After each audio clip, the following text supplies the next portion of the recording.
Thank you. Hi, everybody. Welcome here tonight. Tonight is our 75th shiur that we're doing here. And I like to start off with 75th shiur of Coach Menachem Bernfeld, Let's Get Real. And I want to thank everybody for coming every week. And a special thank you to all our viewers who come every single week. And they're posted every week on their WhatsApp statuses and they're email it out to their friends. And they come and this is really a group effort and keeps on growing and growing. Anybody who was here last week, we had Rabbi Kalish. It was unbelievable.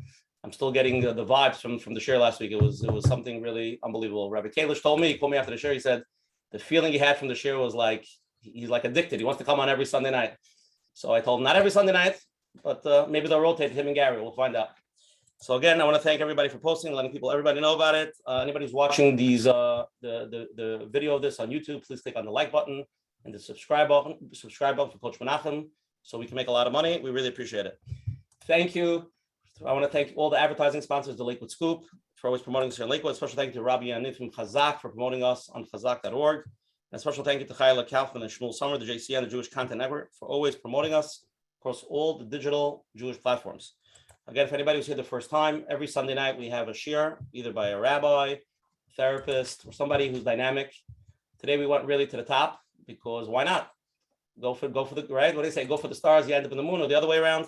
So that's what we did. Sometimes you actually get it. So again, thank everybody for coming. Next week, we're also have a very interesting program, October 17th. We're discussing the world of addiction with world famous therapist, Dr. Lou Abrams, psychologist. I don't know if anybody heard of him, but I've heard of him. He's big out there. He's going to be talking about myths, what's crossing the line, disease and illness. And again, if you know anybody who has any type of addiction problem, please let them know about the shiur. It's going to be very powerful, helpful. I personally think it's relevant to everybody in some way or another, right? Everybody has a cell phone addiction, so that's right there, an addiction to get there, right, Gary? I've heard about that already, and so please join us next week. It should be really powerful and very uplifting, and we hope to see everybody there next week.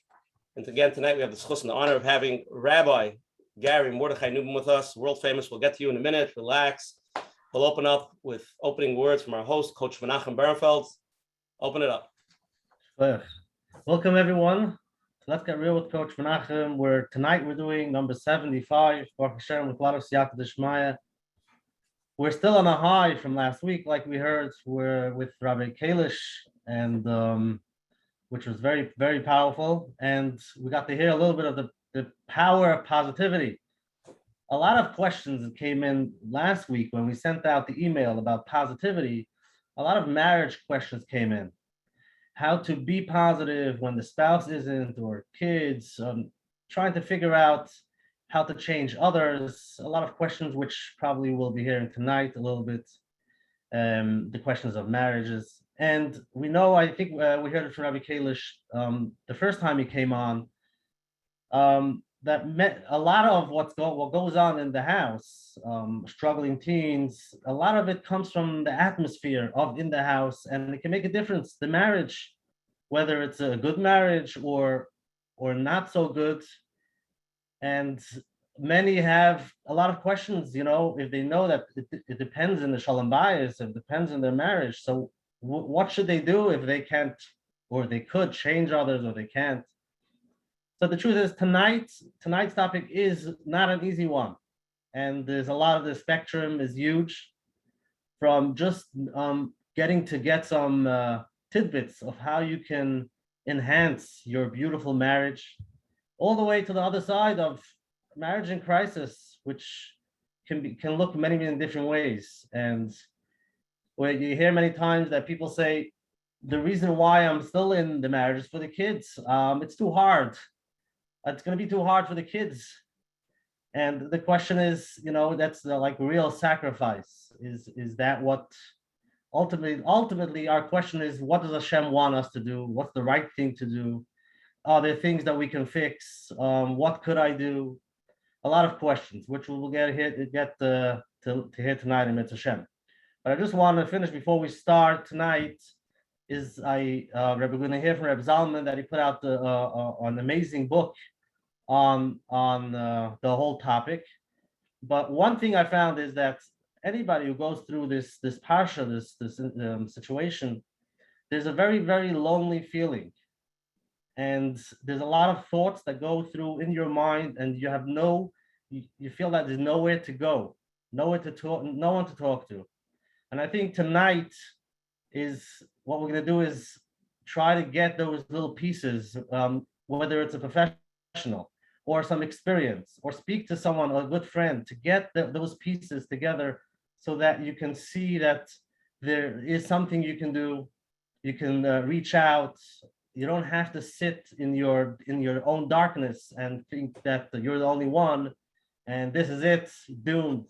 There are things you could enhance marriages.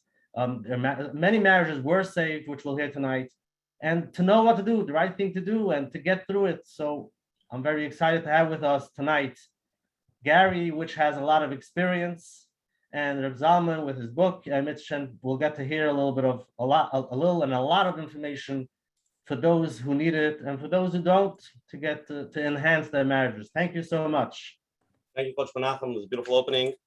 I just want to mention again for everybody, Menachem was in the middle of writing the first book of the show over here with Gary. We're putting together all the tidbits from all the speakers, and we're putting it into a little book or like a little. So hopefully you'll be in it. But we're still writing number one. We're up to for sure 1 to 40. So anybody who wants to be involved, please reach out to Coach Menachem at coachmenachem@gmail.com and to get more details. And I want to get a little background over here of what happened tonight. A lot of people ask me how I got Gary Newman, what's the connection. So Zalman Goldstein is a very famous author who's written books. I actually read his kids' books, a big gesund to my kids on Friday night. They were all laughing the whole night. The jokes were so funny, and and they really loved it. And he sent me this book. It's called Talking Divorce.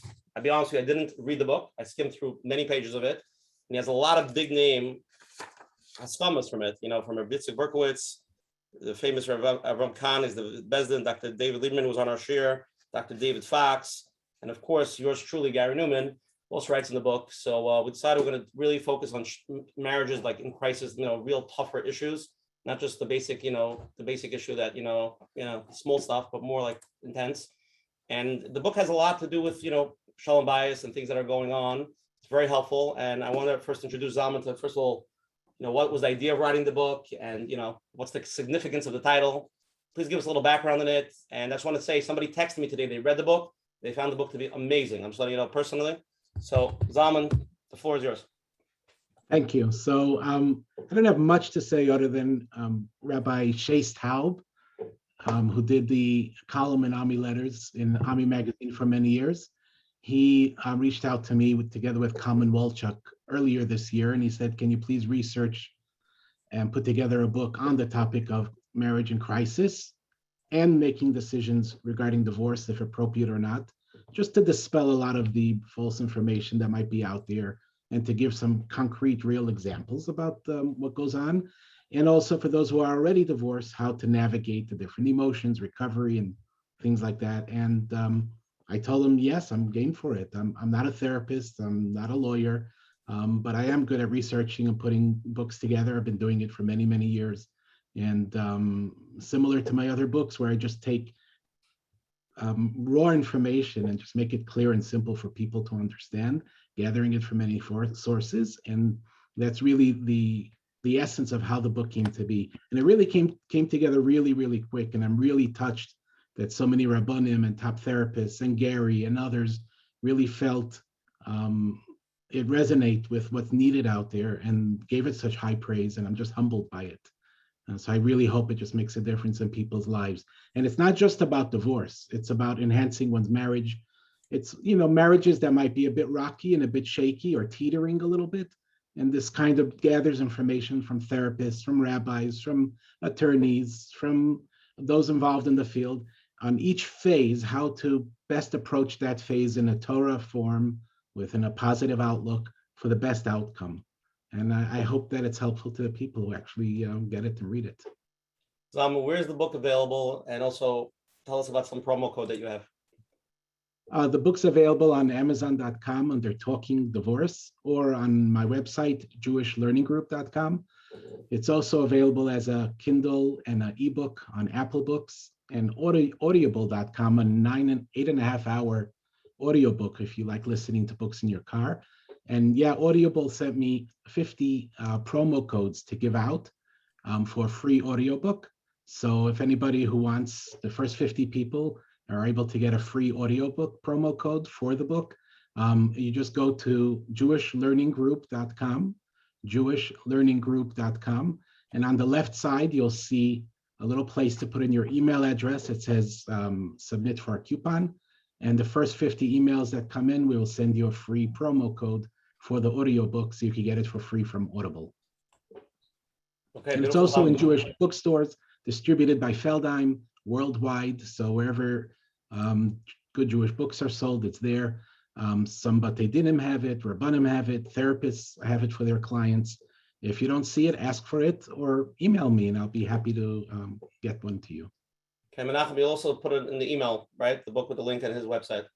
Okay, beautiful, Zalman. Thank you very much. We appreciate it. Also, a big thank you to Zalman for making this connection and being mechazik everybody. Tonight's share was sponsored anonymously by somebody. It should be a schus for all those needing a Yeshua in this parsha and a schus for their entire family. And everybody, who's dealing with these tough issues should all get mechuzik from tonight. I want to introduce Rabbi Mordechai Gary Newman. I'm going to read his bio. It's a little bit long, so wish me luck. Gary, a little dyslexic, so I hope I try. New York Times best-selling author Mordechai Gary Newman is a psychotherapist, rabbi, and author of 7 books on topics marriage, divorce, and there are over 1 million copies sold of Gary's books in print. He's the creator of Newman's Method, Creating Your Best Marriage video program. He has appeared on dozens of top shows and programs across America, including Let's Get Real with Coach Menachem Bernfeld. Besides the small ones, the Today Show, a dozen times on the Oprah Winfrey Show, as well as the New York NBC Dateline, the Katie Couric Show, Steve Harvey, Good Morning America, and The View. Oprah referred to Gary as one of the best psychotherapists in the world when she had him on the most memorable guest show. Gary and his work have been featured in many famous magazines and newspapers, including the Chicago Tribune, the LA Times, Miami Herald, and the Wall Street Journal. Gary developed the Sandcastles program, a group of expertise for children of divorce and mandated in many divorce courts. Over 300,000 children have completed the Sandcastles program internationally. Gary co-hosts his new podcast, Videocast, Shrinks on the Street, with his psychotherapist daughter, Esther Halpern, discussing all types of psychological stuff. He lives with his wife and children in Miami Beach, Florida. Visit his website at www.newmanmethod, that's Neuman method.com to learn more about him. And we're incredibly honored and fortunate to have him join with us tonight. Gary, the floor is yours. Well, thank you very, very much. First of all, I want to say, thank you, Usher and Coach Menachem, for all the good work you're doing. I mean, it's such a wonderful forum and so important, and obviously, necessary by how many people are talking about your show and so want to participate and connect. And of course, Zalman, we've had much conversation, but the fact that the book is out and they'll be helping people through a very difficult time. It's just so important to be there for people. In times of difficulty, as in times of struggle, and times of good as well. So anyway, it is such a pleasure to be here, and I'm very excited always about talking about marriage and how to create any better marriage. And I think it's important because anybody needs help with marriage. The facts are on the ground. The facts on the ground in the secular world. These are secular statistics that first marriages have a 50% rate of divorce. And of the people who remain married, only about half of them say that they're happily married. So if you get married today in the secular world, and you're talking maybe about a 25 to 30% chance of being happily married. They're terrible statistics, and yet happily married, thank God, Baruch Hashem, for 34 years, and children and grandchildren, and I still strongly suggest it to everyone. So it's really important to try to understand what's going on. And before starting on some of the research that I've done and really trying to hone in on some of the real salient points, Usher, you said it's okay for me to take a minute or two to tell a story, a joke actually that I love that says a lot, I think, about marriage and how complicated it can be.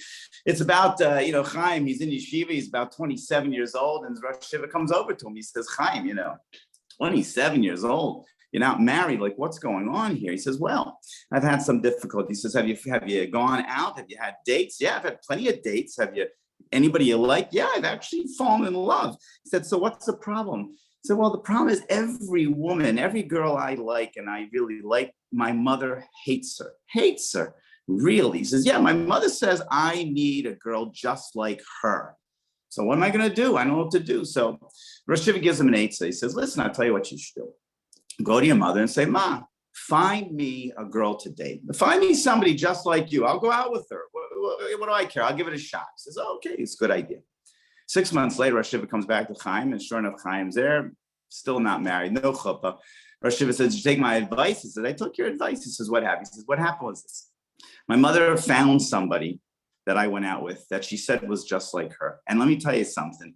She was the spitting image, a younger spitting image of my wife. I mean, she talked like her. She laughed like her. She sounded like her. She had the same political opinions. I mean, she was like an exact replica of my mother. I couldn't believe it. So he said, did you fall in love with this? I said, head over heels I fell. It was amazing. He said, so what was the problem? I said, the problem, my father hated her. That was the problem. So anyway, the message is that, no matter how long we are together, there are people, as we know, who just because they're together doesn't mean they're happily married. It doesn't mean they're doing the work of marriage. So, when I started out 34 years ago, I've been seeing patients, seeing clients, seeing marriages, people in all areas of life. And when I started writing books, for a couple of the books, I really wanted to find out what are the salient points you should focus on. Because the truth is, if we sat together tonight or we asked anybody and we said, give us the 1,000 things you should do to be happily married, we could make a list of 1,000 things and they'd all be correct. But, how are we going to focus on all of that? So for two of my books specifically, I went to the trouble of researching internationally people who were successful versus failed couples. So it was 200 men for one particular book and 435 women for another book, because I was looking for those specific areas. Could I tell you what the failed couples didn't do that the successful couples did do? And I just want to spend a couple minutes now. I know we really want to get questions and talk to people and get, try to give some specific to your specific issues. I wanted to give you some of the ideas that I think would be very helpful in a general way, but practically you can create it for your own relationship. Number one, I want to talk about men for a minute, okay? And I think, men obviously know this, but all women, I'm going to tell you this. There's something that I learned very, very clear about men that everybody needs to know. And that is men love to win. They love to win. If you see a man watching a sporting event, you can't believe that this guy does not have some financial stake in this team, the way he's, going on and screaming and yelling, and the depression if they lose. Oh my goodness. So clearly they love to win. But what you have to know about most men is that when that sporting event is getting toward the end and his team, whatever team he's rooting for, obviously cannot win, it becomes impossible. Most men will turn off the game. They won't watch the game anymore, because once people, this goes for women as well, but especially for men, that I think it's hard for women to recognize, once they realize that they cannot win, they tend to turn off. So what we learned from men was a lot of the successful relationships, the men in those relationships felt very appreciated. They felt like they were winning with their wives. They felt that no matter what they did, it wasn't always right, it wasn't always perfect, but the message, the summary of what they were getting from their spouse was a winning message.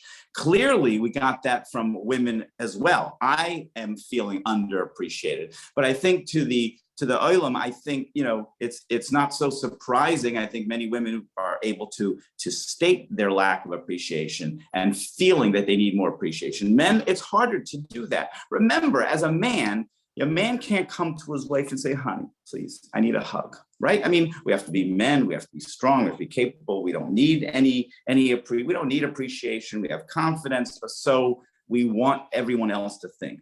Well, women, spouses need to know that it is very, very important. And I tell you, one thing to add, in Shemona Esrei and Chazar Hashatz, it's very interesting that when you go through Shemona Esrei and the Chazan, the Baal Tefillah is saying everything, he's saying everything for you. And nowadays we don't do it this way, but he can be everybody can be Yotzei with him.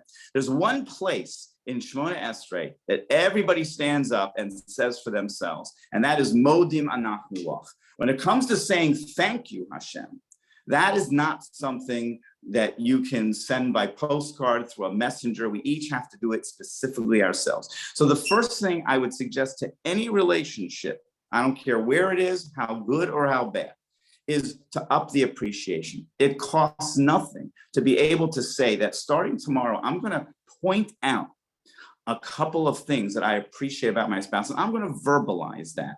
Not only will your spouse be so happy, but also it also helps you to start looking at the positive things that are going on. So you start appreciating things. There's so many things going on in our lives. Obviously, a lot of them are not very good. A lot of what our spouse does isn't terrific. We're all imperfect. But when we start to focus on the things that are going right, the things that he or she are doing correctly, all of a sudden we start to feel better. And when we send that appreciation to the other person, it has a remarkable effect on the person really feeling good. I tell people, if you're both not watching this, I tell people, just don't tell your spouse we should appreciate each other more. Just start appreciating your spouse more. Within a couple of days, right? Chances are your spouse is going to look at you and say, like, well, what's got into you? Like, what do you want? Like, what's going on? You know? And then you can say to your spouse, well, I saw this share, this class, this podcast, and learned that this was so important. And just the same way that it means so much to you is something that I want back. So that's number one. That's one of the huge things that I found, that the failed relationships, they feel underappreciated and they begin to turn off and pull away from each other and disconnect. Let me get to another point before we go to questions, and that is women. Now, what men don't understand about women, and something I found through the research as well that was so important, is that women love to communicate. Now, the truth is, women have this right here. Women love to communicate. They love to process feelings. They love to talk about issues and talk about feelings. And that is a large part of how we get through issues and how we really connect to people. Men, they do like to communicate, but obviously about business, about sports, about Torah, about things that are, that they think in their minds that they've been trained. What women don't understand about men, what men you need to understand about yourself is sometimes you don't even know how to respond. So here's some things that I think as men, we have to learn how to communicate in a certain way. And here's some things that we need to do.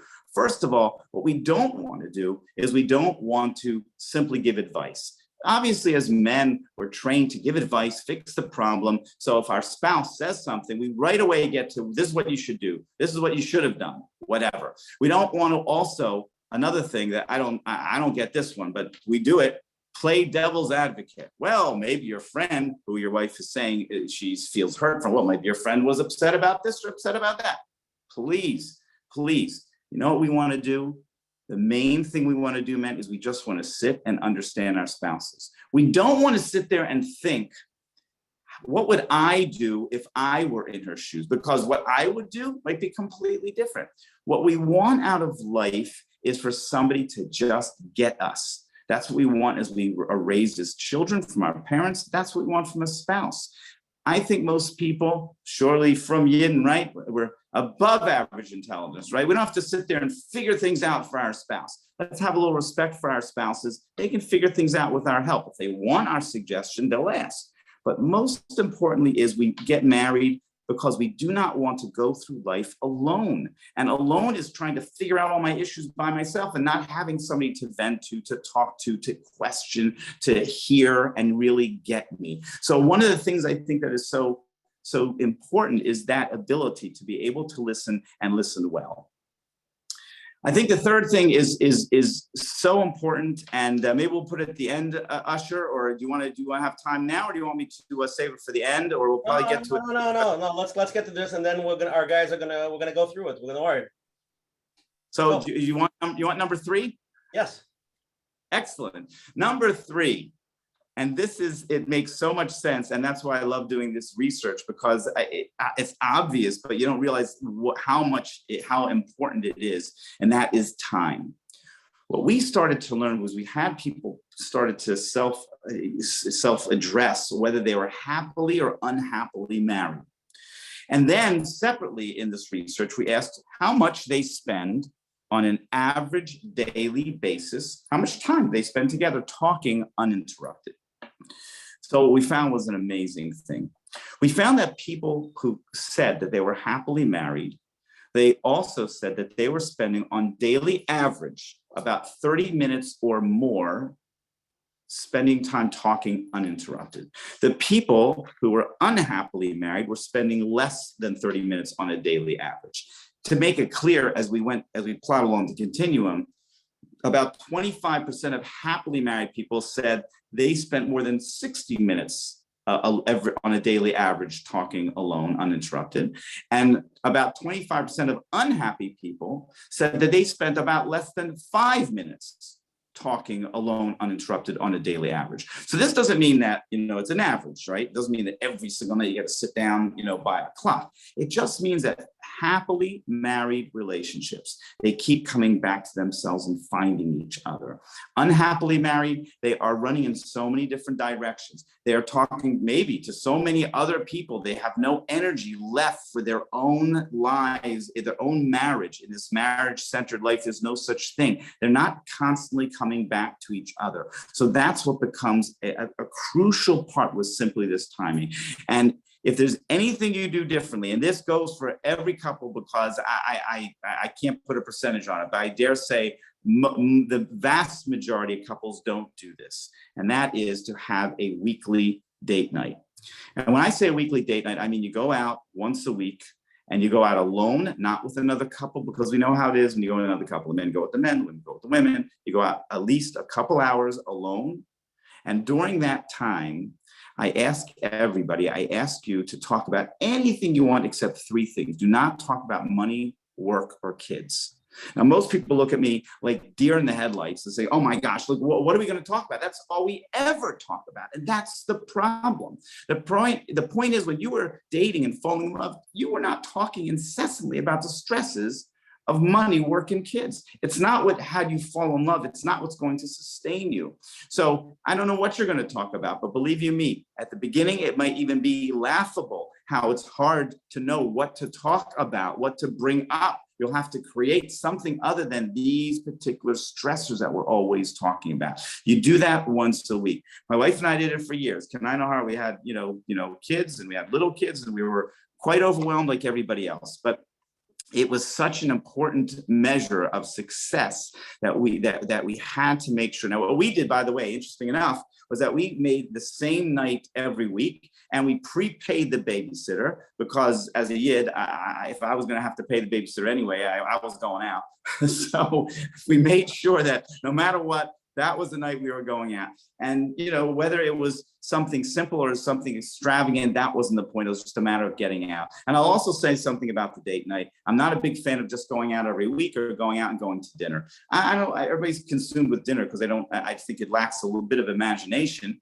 It's okay if it works for you. But I tell you, when you go out finally with your spouse to dinner, now you're going to sit down at dinner, you're going to pay money for dinner. And what are you going to do? You're going to sit there for 2 hours and you have to talk to each other. Well, listen, you better have a lot of information. You better have a lot to say. I mean, my goodness, it's much better to go out and do something active. Go do something. Go build a history. You can listen to a shir and talk afterwards about it. You can go listen to some live music. You can go do something else that is active, that you laugh about. If it's not such a good time, you'll laugh about it. Just you do it. But if you do it weekly, then you really start to develop a real sense that, yes, remember, it's also about us. It's not just about the children and everything else going on around us. That's what we have to recall. Very often in marriage, I have found that by the time people come to talk to me and I tell them time at night, I tell them the date night, I don't have the time. I don't have the time. I can't make the time. I say, it's interesting. If chas v'shalom, your child all of a sudden had some kind of problem and needed some form of major therapy that took 2 hours a week, that suddenly you had to find the time, guess what? You'd find the time. Or up in a positive way, your child, of course, plays violin or piano. Oh my goodness, you've been convinced that they are going to be the next Isaac Stern. So you're going to go ahead and you're going to have to find 2 hours of violin lessons a week. You'd find the time. My point is, what we have done is we have taken that pie chart of life, we've jam-packed it with everything, and none of it in there. There's no sliver called marriage, So now when we want to, put some marriage in that pie chart, we say, I haven't got time.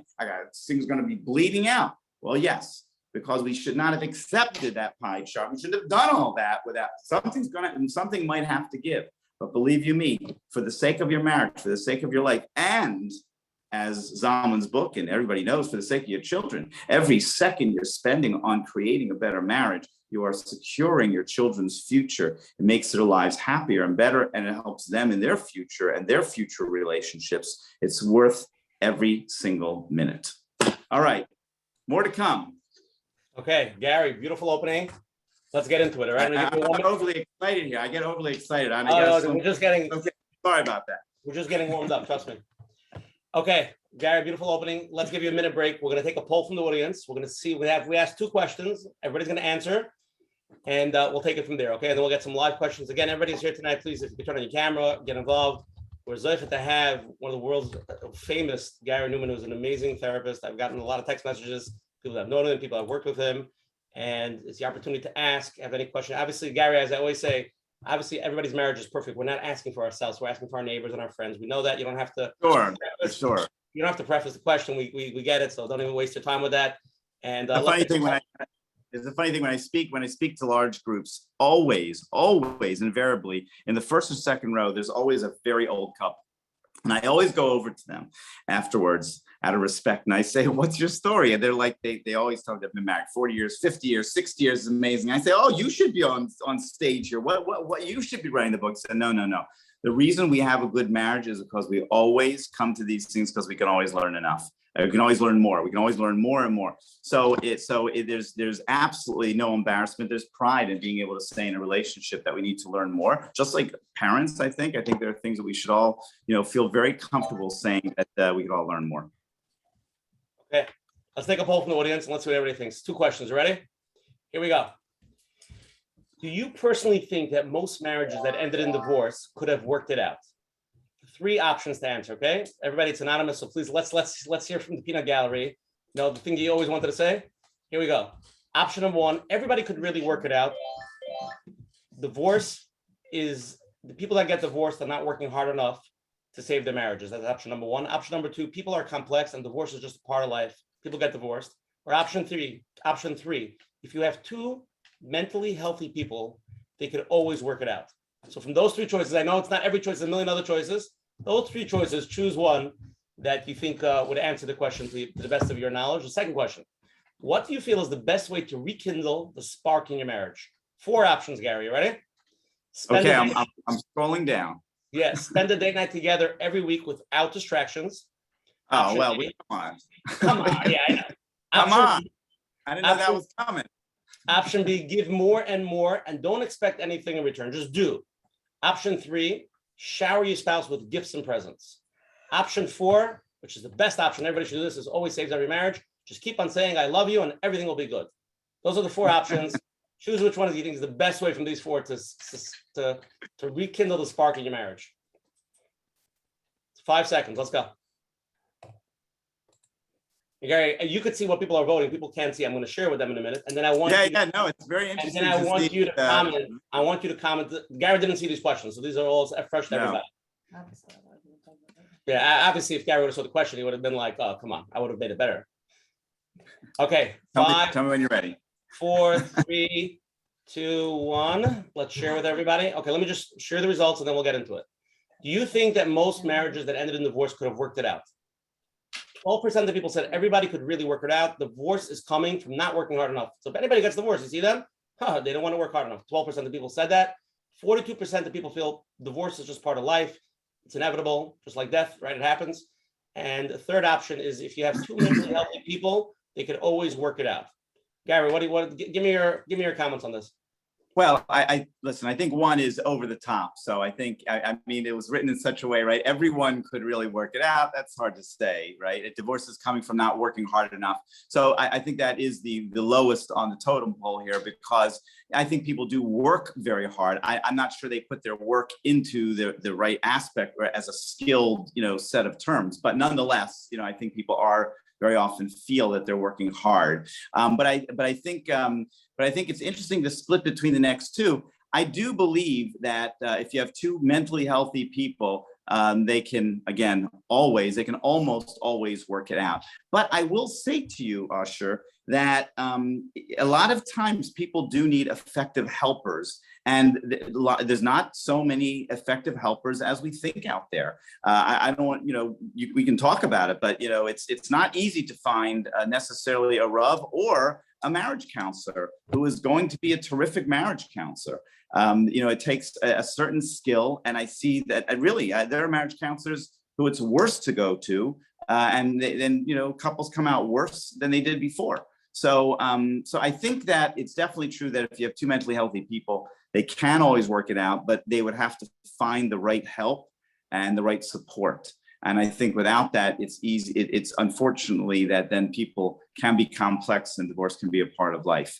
I think the second one, it's so sad to have to go with people are complex and divorce is a part of life because it's a bit fatalistic and it doesn't put a certain amount of empowerment into our hands. And I really so believe that we can change things in the context of relationships. And I think that, I think just people sometimes do get lost for a while. But again, I think it's so important to say is that, you as a neighbor, as a parent, as a Rav, you have so much to do to help with Shalom Bayis. And maybe that's a nice thing to say, even if not for ourselves, for anybody who's listening here. There are so many people who ruin Shalom Bayis, whether it's parents, whether it's in-laws, whether it's a neighbor, whether it's a friend who's convincing people in the wrong way or making them feel bad about their spouse, whatever. There's so many things. I think we should be so careful not to upset people's Shalom Bayis and really value that like a jewel and make sure that we are on the side of really helping people enjoy their spouse, because everybody is a little screwy. That's what we all are. Everybody's a little neurotic. That's the way it is. Every marriage is basically accepting. Every marriage is accentuating the positives, right? And diminishing the negatives. That's what my wife has to do with me. That's what I have to do with her. That's what we have to do. So it's unfair for me to look at somebody else's spouse and say, well, maybe that's not one that I would be able to deal with. But that doesn't mean that for that person, it's not something that they can learn to deal with as well. Gary, want to comment? What? Want to carry on the comment on the second question? Yes, on the second question. So obviously, maybe we set it up because I didn't know we were going to do the date night so quickly. But yes, the date night is definitely a good way to rekindle the spark. And I think that the number two probably is give more and more when you expect less in return. That's interesting, very interesting space, because a relationship is very much about relating to each other.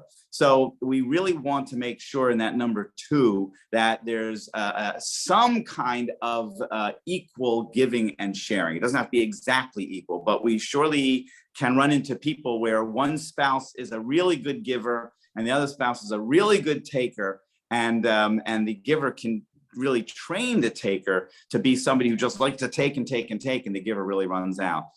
So I think that's something you have to be careful about. But giving, it's all about giving, right? It really is about giving.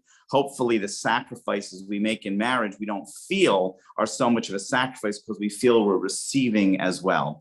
Sharing your spouse with gifts and presents, well, it will rekindle a spark. It could be nice, giving in that way. Keep on saying every day, I love you. Like you said, it is important to do.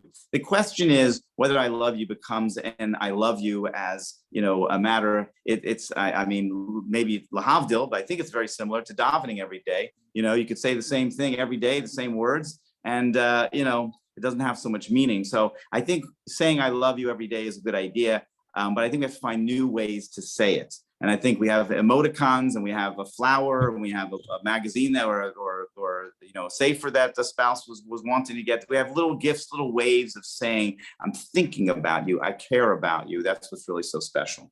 Gary, so we're getting a lot of questions. Again, anybody wants to ask a live question, obviously live goes first. It goes like that. So if anybody has a question, please text Usher Parnas on the chat, and we will put you on. Gary, you ready? I'm ready. Let's do it. Okay, you're on live. Go first.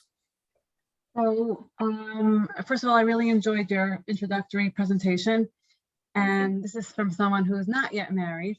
So I want to ask, what is the best thing to do in preparation before marriage, especially if one's parents are not healthy parents and we're not role models? aside from getting proper mentors and help and professional assistance, what would be a proper, I guess, attitude, outlook from your experience, from your expertise? Sure. So I think one of the deeper things I could tell you, and this will probably be a thread through a lot of what we talk about tonight, is you could really consider what you learned, positive and or negative, from your upbringing. Because I really do think that so much of our marital skill set, or lack thereof, comes from what we learned from ourselves as children. So whatever the case might be, before you're married, it's surely helpful to say, you know, what is it that I really want and desire and need? What's the personality of the person that I want? Sometimes we think I want someone different than, you know, the way my parents were, but we end up with the same kind of person. They may look different, and they might have, you know, more hair, less hair, this, you know, on their head or whatever. I don't know, you know what I'm saying? But we end up with the same kind of person. So to really think, you know, what was perhaps missing, you know, what happened in my parents' relationship, so that I can, you know, try to regroup and I can do something, you know, different in that way. The next thing I would say is just to really consider that the person you want to fall in love with more than anything you want to be is a giving and a listening person. When a person is giving and a good listener, very hard to go wrong. Very hard to go wrong. So many people are going out with people and they're looking for all kinds of things. Of course, attraction, all that is very important, but there's a sense of a person. If your spouse is somebody who really loves to give and really wants to listen to you, those are two simple and basic, I mean, not easy, but simple to focus on components that you want to really, you know, consider when you go out and you're dating. Can I Thank you. intervene? You mentioned giving and listening. I'm saying when people go out first a date, and most people are giving and listening. If you only find out later on, and you're like, "Oops, I didn't know this." What could you tell? What could you tell the audience? How could we know in the beginning to see if they're giving and listening? And maybe we should work on ourselves to be the giving and listening people. Well, for sure, you want to work on yourself, because I would tell the person you're going out with the same thing. So if you want a second date, but anyway, the point is, yes, listen, in the frum world, I mean, we get married, you know, pretty quickly. But nonetheless, we can look for things. I think a lot of times people who are set on they're setting the stage on repeating some of their family or their upbringing. They sometimes look away from things. They look away from people who are not so giving, or are unkind, or you know, are not such good listeners, and they let it go. You know, they make excuses for it. So I think you know, the real answer to your question is time. There's a difference between date 1 and date 2 and date 7. Again, if we're talking about people who are, you know, just, you know, in a Hasidic world meeting, you know, one time, there's really not going to be a way for anybody to assess between the couple, right? That's I guess the parents' job, right? We put it in their hopefully, you know, capable hands. But the point is to have fun and be excited, but to not lose sight of, you know, going back and saying, was that person giving and a good listener? And for yourself, for sure, those are the things that you should start working on, because if you don't have that, you are diminishing your odds of, you know, having a very positive relationship in your marriage. Okay, let's go to the next live question. You're on. Sorry, Gary. No, that's what I'm saying. I'm trying to keep it short for that reason. No, we're good. Excellent. I'm good. All right, people. So I appreciated a lot of the points you're making. I'm a young married, been married for about 1.5 years, Baruch Hashem, with a kid. I'm watching a lot of my friends struggle in dating. I've seen other couples, failed marriages, and I found that with myself, a big help has been working on Bein Adam La'atzmo, between me and myself first. I think that was a huge aspect of having a successful marriage so far. And, you know, like Adam, Ezer Kenegdo, you're marrying somebody that's directly going to help you in each other, really, in the avoda. Like, this is like Pashup Shot. The Maharal talks about it in the Mishnah of the world's created in 3 pillars, right? Torah, Avodah, Gemilas, Chasadim. Those parallel, the Maharal says it, Torah parallels Bein Adam La'atzmo. The Gaon talks about it. I mean, he basically says the whole world is about relationships. If you don't start with Bein Adam La'atzmo, you could go on as many dates with your wife your whole life. If you're just going out to keep it alive, I mean, okay, that's one thing, but to thrive in a marriage is a completely different story. So I'm just curious where in this is the work on the your personal character first. So when I talk about personal character, again, I find when people come to me with hurt marriages, right? I often find that somebody, if not both of them, are overreacting, having intense reactions that are not commensurate with the actions that they're receiving, and I start to take them back to their past. I think Bein Adam L'Chaber, when it comes to marriage, a lot of that really does have to do with the very hard work. The hard work is saying, as a child, how was I listened to? How was I loved or not loved? Did I see my parents fight? Did I see them be loving toward each other? Did I see them be connected or disconnected? These are real Bein Adam La'atzmo questions, because I was formed through them in Hashem's image, and they were partners. And you know why there's three partners? Is because when I'm a little kid, my mother and father are like the Borei Olam, right?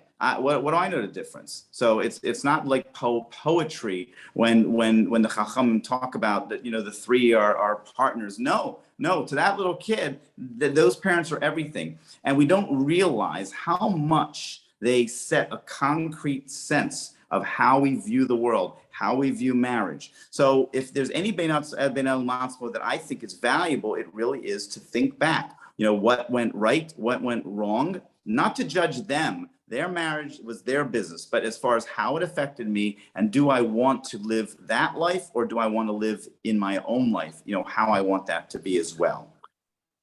Right. It sounds like that's still it's a reactive approach to Bein Adam La'atzmo, though, because you yourself, you have your experiences that you grew up with your parents, but then you own your own unique neshama, has a build, it has a makeup, it has. I think this would be very helpful for people who are dating or relearning their spouses. I mean, I don't know about the Daled Yesodos. Like there really is the soul, the Nefesh Bahamas. I'm sorry, I'm throwing out a lot of these top high level things. You're a makeup of a specific. Gary, this is a Kabbalah shir. I'm just letting you know. I forgot to tell you. Very good. It's not Kabbalah. That's the thing.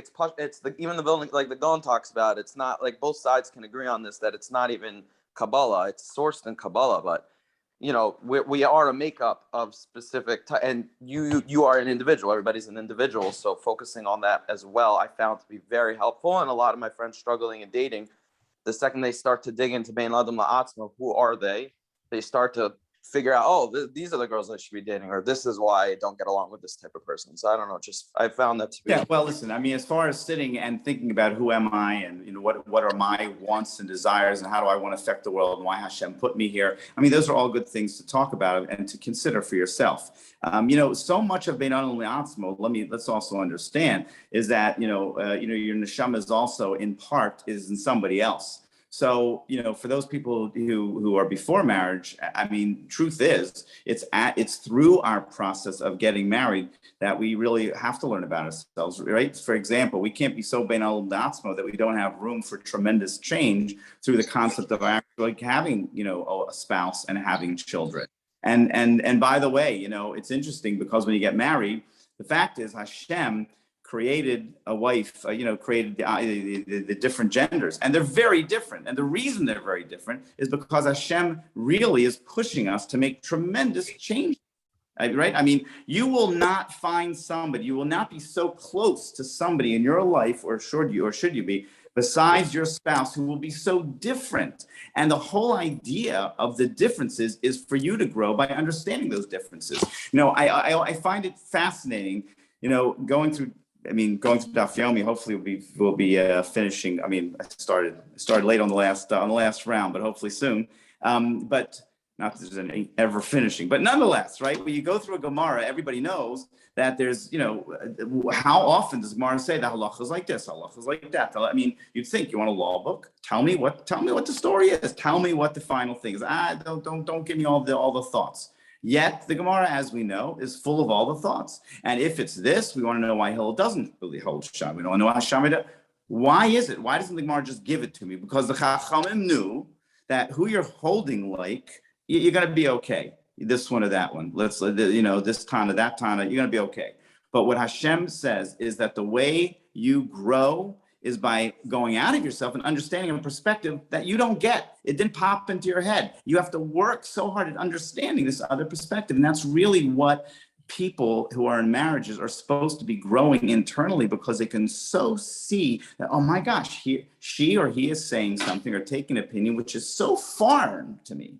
And yet I'm trying to understand it, and I get to understand it, and it opens up my view of the world. And that's why, if you want to talk about, Adam and Chava, I thought it's very interesting. We just recently read the Parsha, of course, why HaKadosh Baruch Hu doesn't create them together. HaKadosh Baruch Hu knows it's going to happen. And why is that when Hashem says when that, it's not good, it's not good, he needs a mate? Why is it that it's a pasuk and a half or a couple pasukim later where Adam actually is naming all the animals and he says, oh, I don't have a mate? So I'm very convinced that Hashem realized the human condition, that Hashem knew, of course, that Adam needed Chava, but he had to wait until Adam knew that he didn't have Chava. He had to wait till he missed something. Marriage is not about, that'd be a nice idea. I'd like it. Why not?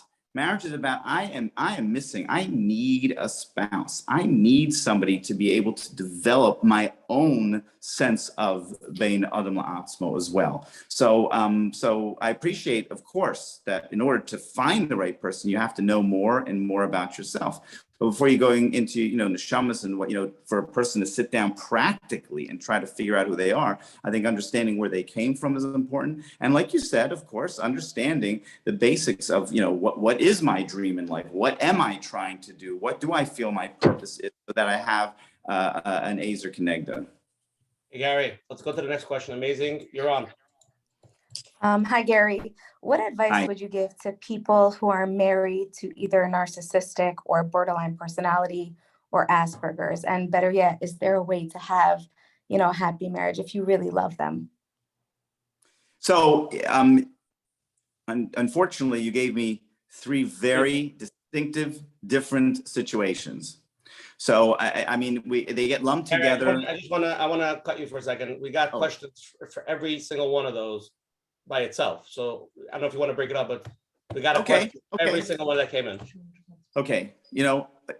Again, there's a difference between people who say that my spouse is borderline, personality disorder or narcissist or Asperger's-ish. Everybody says that kind of thing. And sometimes I find out that Gary, you know the joke they say, right? What? The joke is the couple comes to Bezdin, they want to get divorced. So the Bezdin, before they start speaking, they turn to the man. They say, we know she has personality disorder. We know she's dysfunctional. We know she's depressed. We know she's borderline. They turn to her. We say, we know he's a narcissist. We know he's abusive. We know he's controlling. Now that we clear that all away, why are you really here? Okay. So my point is, if there's a difference, if somebody is, has been diagnosed, has been to, very commonly, somebody who has borderline personality disorder has probably been, if they've been diagnosed by more than one person, and narcissist tends not to be somebody, it tends not to be a diagnosis that psychiatrists, throw around. Asperger's is different. Obviously, we've lost. Okay. Anyway, the point is this: your question is, can you and how? Borderline personality disorder, I think somebody's got to be involved. I think to do that, if it's a true borderline personality disorder, a person is going to have extreme moods, just extreme histrionics. It's very hard to strap yourself in and go through how personally that person feels attacked and how they attack back. It's a very unfortunate, scenario. And I think that person can, with good help, get better. This is not getting better like they're not that. It just means that the way that we live with people is that we accept a lot of them, and then we have to shave off the extremities. You know, if their behaviors are so extreme, we have to find a way to blunt those more extreme situations, right? So, so that's what you have to do with all these, situations. Narcissist, again, if a person is a true narcissist, but a lot of times just means people are selfish, and they're just selfish. And under those circumstances, that's things that we do. People can shift that, can understand, how they need to be more giving. And you do talk to them straight about those things. And you do include other people. Anything that's something that you feel that you've tried and tried again, and you've tried on your own, you include other people, whether it's family members, if you can, whether it's, obviously Rabbanim or therapists. Those are times when you really do need that kind of help. It's going to be the same with Asperger's. The thing you need to know really also is you need to research. I imagine you have, but you really need to research a lot about the condition yourself, because most importantly is, instead of taking all of these things as a personal rejection, that's one of the big issues. The big issues with these kinds of personalities is that I feel rejected again. I feel hurt. How could he or she treat me like that? How could they forget about me like that? How could they, and I feel hurt again and again and again. Once I realize the condition, I say, oh my gosh, like this is the way some people's brains really work. This is a condition. This is an illness. Okay, it's not a physical illness like you see it, like a broken arm or a missing limb, but there's a physical illness in the brain. If you're thinking of it in those terms, then you still have a problem, but the problem is practical. The problem is, it's not the problem that I'm rejected. He or she is treating me in a rejecting and lonely way. It's that I have practical issues with the way this person treats me, with the way I feel, and how am I going to find my way around that? If I'm feeling lonely, how am I going to find other support in my life? Maybe I thought all of my love or the balance of my love was going to be put in this situation. Maybe that's not what's going to happen in this kind of situation. Maybe the balance of my love are going to be my children or people outside of my spouse if that person can't give me what I need. And that might be okay, but you need to be able emotionally to handle it. And that comes from really understanding the conditions that your spouse has. Yeah, let's get to this question before we have a bunch of live people pending. That was a great answer, by the way. And let's get to this question over here. We fight all the time, and the disagreements sometimes go for hours. We then sort it out, make up, and things seem to be good again. But a short time later, the same underlying issue reoccurs, and we're back to the original heat of the fight. How can we resolve issues properly, more long-term, especially when everyone's already crunched for time, and our nerves are already on edge? So it's a very important question, because I will tell you this. One of the key differences between successful and failed couples is successful couples resolve matters. Failed couples do exactly what this person's saying. They fight and fight and fight all night, and then they finally make up. You know why they make up? Because they ran out of gas. They ran out of gas. They didn't resolve anything. And what are you going to do? They got back together. And then 2 days, 4 days, 10 days later, same kind of thing happens. So the important thing is to always tell yourself, I want to get to resolution. And resolution means we sit down, we say, okay, what you're upset. Okay, I hear you. This is what you're upset about. What can we do different the next time in order to see how we solve this problem? We can't always solve it. We can't always take it away, but we can surely resolve it, okay? So if I went to, your parents, and they upset me and they hurt me, whatever. So what are we gonna do about it? We're not just going to fight about it. What we need to do is we have to figure out, how are we going to resolve this problem? And it might not be that we can make it absolutely terrific the next time. It might be that, okay, I'll speak up, I'll stay next to you, I won't leave you alone with this relative next time by accident, whatever. What are we going to do practically to try to make it different? And that's really what we need to do. And it's very important to understand that if I really understand you, if I really listen to you, that does not mean that that I have to agree with the action that you suggest. A lot of people don't listen for that reason. You know, if my wife were to say to me, you know, your wife says to you, your mother upset me and she always criticized me. And I say, yeah, I understand. My mother can be critical, whatever. And I say, okay, well, that's it. I don't want them over here anymore. No, I don't have to agree with that. Because I can understand your feelings, but it does not mean that I have to agree with the action that you suggest. I can say, whoa, 1 second. I can understand. We have to find other methods, other ways that we can work together in order to be able to deal with this situation. Resolution is about feeling like a team. We must feel like a team. We must, too many people, they each other are the problem. We have to make the problem, right? We're a team against that particular problem. And we have to say, how are we going to resolve it? How are we going to resolve it? And that's what we get to. The other interesting end of that question was, we don't have enough time. We're so pressed for time, crunch time. Who's got time for all this talking and resolution and, you know, marriage and all this stuff? And the joke of it, of course, is that this person has the time to stay all night arguing and fighting, you know, to get through their problems. So the fact is, it's gonna suck your energy regardless. If it's a bad marriage, believe you me, it's gonna take so much energy. You're gonna use much less energy actually spending time trying to talk to each other and getting through problems. And remember, forget about solving. We can't solve them all, but we can make them feel better, and we can do it in a way of doing it together. Attack the problem, not each other. Gary, that was beautiful. Okay, you're on live. Next.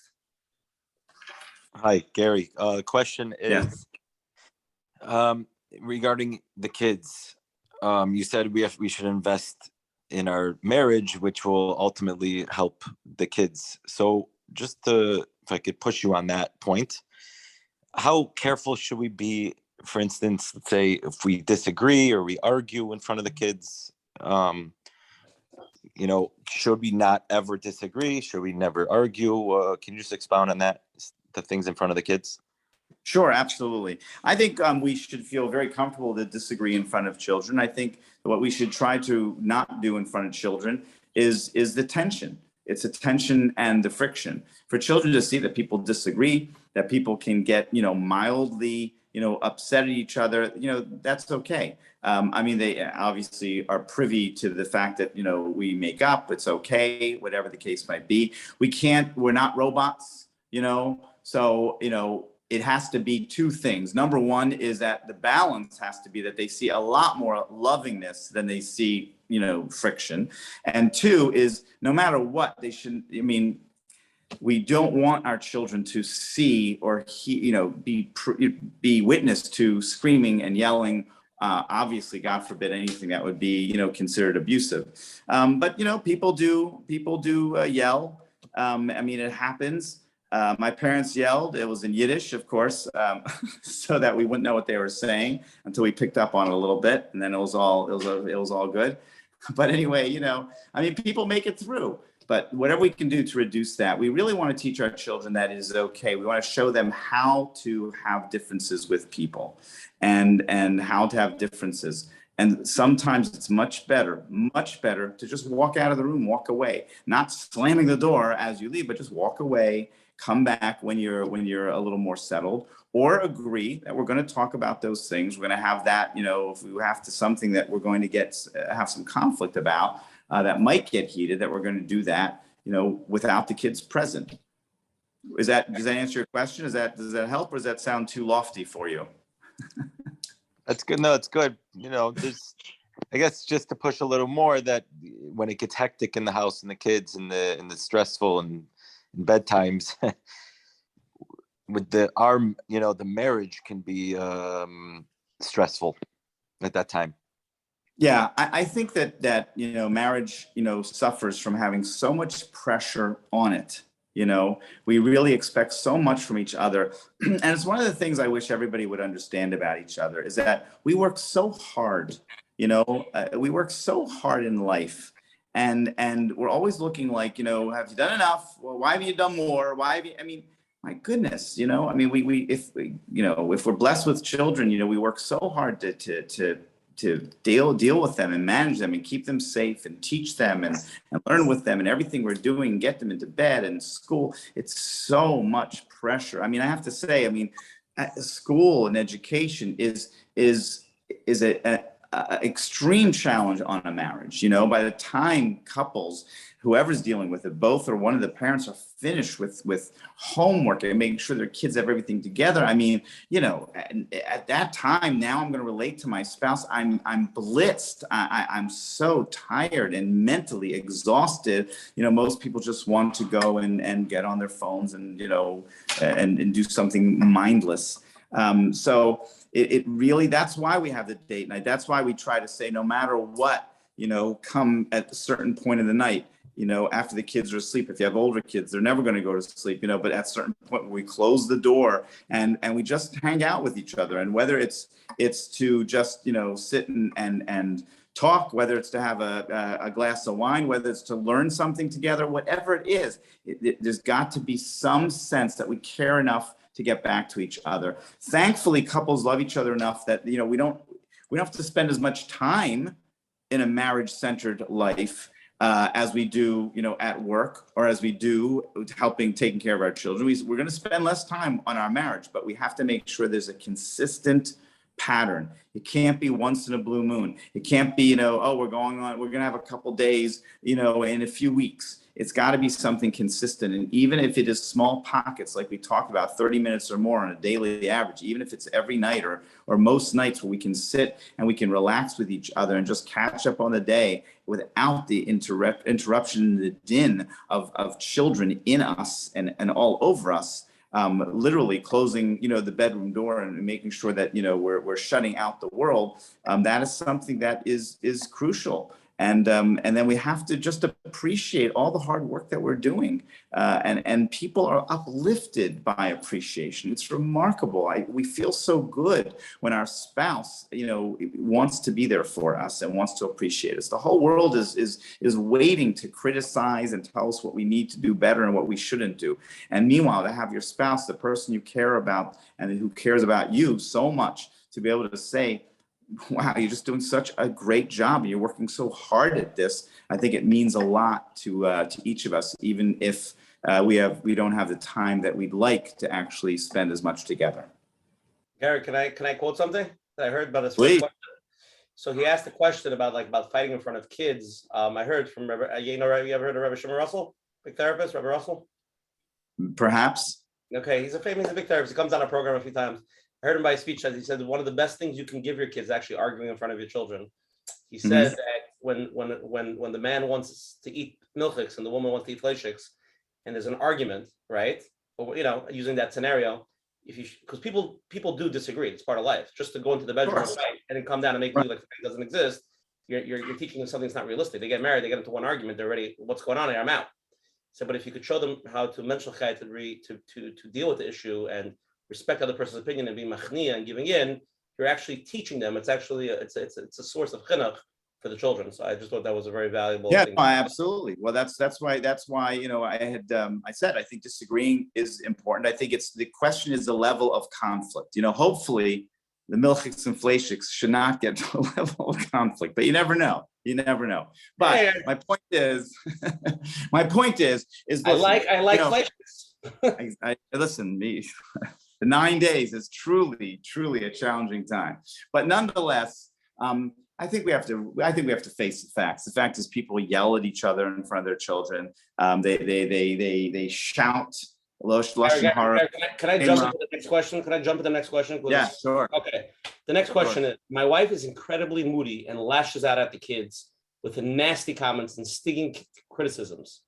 What is the correct thing for me to do when I'm in the room while this all unfolds? The woman's like 5 o'clock and the kids are screaming, and that's the time when you have to have Menachem, Shachris again. That time.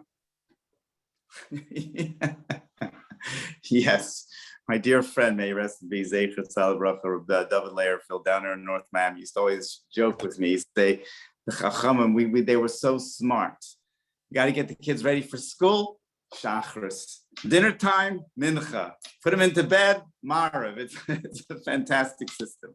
Anyway, well, first of all, I think if part of the question is whether we should, put our attention to it, for sure we should put our attention to it. I think hopefully most would agree that instead of even running off to daven with the minyan, again, you can talk to your own Rav. I'm not going to sit here as a posek, but to really manage your children and help that person. If that person is criticizing or yelling at the children, some of that might very well be just feeling out of control, feeling overwhelmed. We feel overwhelmed pretty quickly. Again, let me say, and I want to say this for every single question being asked, is that no person with a brain in their head answers any question because from one side of the story, So obviously, all of these are not specific. I'm not telling anybody specifically what to do, what not to do, because if we talk to the other person, we'd have to really see what this person's situation is. If she were to say that, I agree, I shouldn't do it, but I feel overwhelmed, it's not so bad, my mother did it. I mean, there's a lot that gets tied up in that. So the real truth is that as a spouse, as a husband, you want to be a good listener again to her. You want to say, like, listen, I'm concerned for you. I'm sure you don't want to scream at the children. I imagine you love your kids. You try to be a good mom, or you are a good mom. You don't want to criticize them. So what can I do to help you? What can we do together? I think that's the approach. I think to tell to shoot arrows at somebody and say, oh, look what she's doing. She's screaming at them. She's good. That's wrong. And you're right. It's wrong. Okay. You're right. You can be right, or you can be happy in a marriage, right? So the point here is always to try to empower yourself by coming together with your spouse and saying, how can I be of help, and how can we do this together? It's always the best way to critique and the best way to make changes. Very beautiful. Okay. Thank you. Let's go to the next live question. You're on. Okay, I just was curious what your thoughts are on about people saying opposites attract. Well, it could happen. It happens. I mean, I'm not, it's understandable. A lot of times what it means, it could be for good or it could be for bad. I mean, a lot of times what it means is that people who are very proficient at something personality-wise are not necessarily looking for that same type of personality. So that let's give this might be let's say a giver and a taker, right? There's some people who are better at receiving. Doesn't mean they're a taker in a bad way. They're comfortable receiving. And there's some people who are very good at giving and they're not very good at receiving. They're kind of opposites. They would attract each other, right? Because the giver needs somebody who takes a lot and they not feel very good about being given to. So they will find somebody who is more comfortable and is comfortable being given to. That sounds like a bad connection, but it doesn't necessarily be. It only depends if somebody's taking advantage of somebody. Some people who are givers are very happy, very happy making that sacrifice. Obviously, some of them, it runs its course, and later on they feel that they're not being given back to at some point in their life. The same thing with people who have a certain personality. Or someone who's very organized. Sometimes they're looking for somebody who adds a little extemporaneous, a little fun in their life. They're very well ordered. The person who's very extemporaneous and who's very love of life, perhaps, they don't have that sense of structure and that sense of order. So they might be attracted to somebody who offers that to them. They don't need somebody, they don't necessarily think, I need somebody else who's the life of the party in a way. We don't need two of that. I am more attracted to somebody who is a helpmate to me in that particular way. So I think that's what they mean when opposites attract. I think it's just, I think we get thrown by the word opposites because that's such a dramatic word. But I think it means that in a marriage, very often we are attracted to people who will kind of fill some of the holes that we're missing and feel like, feel attracted to that concept. Do you think that people should go for the opposite of what they are, or they should go, towards someone who is like them?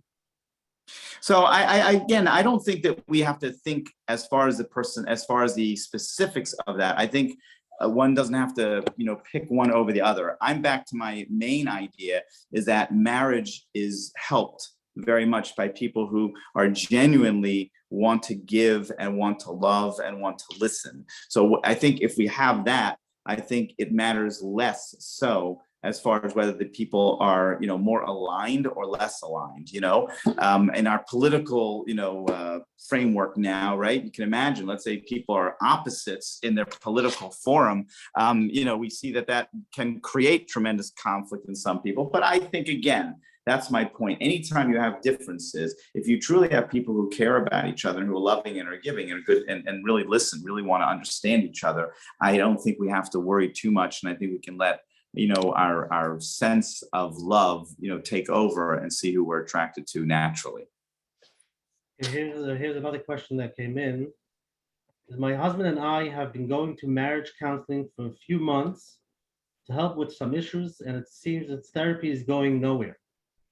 And I'm losing faith in the therapeutic process. Can you explain to us how to set measurable goals in marriage counseling, and what time frame is reasonable to expect progress? Also, regarding therapist hopping, how do you know when to stick it out in the therapy, give it some more time, or continue hopping? Okay, a lot in that question. We could spend like the entire time on it, but because it's really important. Like I said, first of all, I think a lot of marital therapists don't do a very good job. And I think they sit there and they hear people, it becomes a he said, she said. They don't really know how to move them in one direction. Or they just, associate more with one, and they, are choosing to be, more, that person's more right and the other person doesn't like that. So it is very hard to know where you're going. I think if people feel they are going nowhere after a few months of therapy, they should switch therapists. Because not to say that if you go to a good marital therapist in a few months, you'll be healed. It just means that you should start to see incremental changes and you should start to see a plan. Okay, so when I'm helping somebody, I'm trying to understand, what are you doing wrong? Can I get you to, admit what your wrong is or what you can get better at? Can I get you to understand why you are that way and what you're going to be looking to do differently? Your therapist should be talking to you both about what are we going to be doing differently each time. And if somebody's not doing that, it's the marriage therapist's job to call that person out in a loving way, of course, in a caring way, and help that person understand what they need to do differently. So when I do marital therapy, for example, I will always meet each person individually as well, not necessarily, as my own therapist for months at a time. But I want to be able to talk to them straight and say, hey, listen, there's certain things you got to work on. And I might not want to say that in front of the other therapist, because in front of the other spouse, because that might upset the balance as far as the spouses and how they feel about their therapist. But there has to be some sense of where we're going, and there's practical differences going on. And that means whether it's a time spent, whether it's how we're talking, whether we're learning skills of listening, whether I'm hanging out, less with the friends, whether I'm dealing with, parents or in-laws, and how we're dealing with that, and what boundaries we're drawing, how we're talking to the children, how we're parenting, how we're resolving those issues. How is that happening? When is it happening? There's got to be a lot of practicality. And unfortunately, marriage therapists are just overwhelmed. There's two people and they're coming at them, and they just they often fail in taking control of the situation and trying to help them both be heard and help them resolve how they want to resolve it. Because the other therapist, who can be very pushy, will resolve it the way he or she thinks it should be resolved. But that also, unfortunately, is not a very good workable situation. You want both people to be happy sitting there? They should both feel good with the therapist? Is that even possible? Whatever he's going to say, she'll be triggered, he'll be triggered. Yeah, but a good therapist is a very good listener. So I can talk to two people, and I can and I will make you feel, not because I'm putting you on, but I really, really care about each of your position. I really do. I really do. I really understand it. I really can understand it. Now, I can also explain to you why I think that you could do better, why I think you could do something differently, and why I might think that that you're overreacting, and I have to prove to you why I feel that way. I can't just say it. I have to show you why. I have to show you how you could have reacted, or why another person would have reacted differently. That's my job. They have to accept it, and then they're going to the next therapist. No, they accept it, or they can argue with me and debate with me about it, and we can talk about it. There is a model, of course, in therapy where you're not coming after a person in such a way that they feel so ganged up on that they will go to another therapist. Very often a spouse will say, well, why didn't you tell the person like it is, or this and that? Well, hold on. Obviously, the person has to feel comfortable. And if you're just going to, be very, very argumentative with the person, then they might move on. But it's important for therapists not to put up with people's, chazarai also. It really is. And sometimes I feel if the person moves on, at least they know that there's somebody in their world that called them out on something and said that they could do better. Again, I might meet them alone to talk to them about that. I might not do that in front of their spouse because I can talk to them in a more earnest way and not worry that they have to think, oh, my spouse is hearing this. Oh my gosh, that's it. Now my spouse is just gonna, come in for the kill or whatever the case might be. I'm trying to get people, I think that the marriage therapist has to make people feel from the beginning that I very much want you to be on the same team. We've got to figure this out. This is not like, yeah, it'd be nice, it'll be good, it'd be good for the kids. We have got to figure out how to make this work.